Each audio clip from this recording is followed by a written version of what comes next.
It was a very intense experience. The producer that we had over there, he's a freelance journalist called Radu Chornachuk, great guy. He had made some introductions on our behalf and had started to develop a relationship with the people who live down in the sewers. But when you go down there yourself for the first time, you literally climb down this rickety ladder, you get on your hands and knees, and you start to crawl through the darkness, and you don't really know what to expect. You're not prepared for it. And it's the smell and the sounds and the generator, and then you walk out into this first section of the room called the office. Your eyes adjust to the lighting and you see a really quite hellish sort of scenario. And as you go deeper into the tunnels, the chambers get smaller and smaller and hotter, and they fill up with the fumes of this Aralac.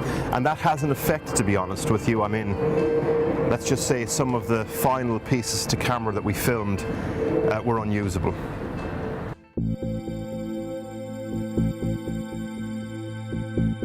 I suppose at a human level you felt claustrophobic, a little bit afraid, to be honest.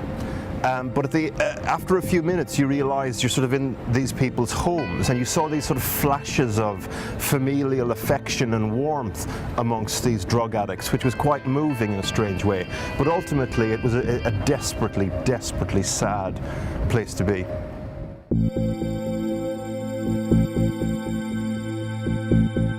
I mean, Nico was heartbreaking, his story. He lived on a rubbish tip with his father when he was very, very young.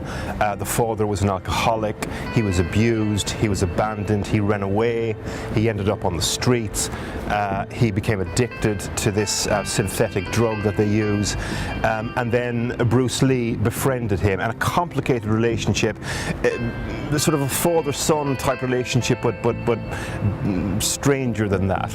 And he, of course, had become addicted to this Aralac, this silver metallic paint that he was sniffing a lot, you know. Especially when they came up above ground, they were obviously more nervous above ground on the surface, and they were pumping hard on this black bag full of metallic paint. But I mean, the poor kid, he looked 12, but he was in fact 17. So sort of stunted was his development by the drug taking.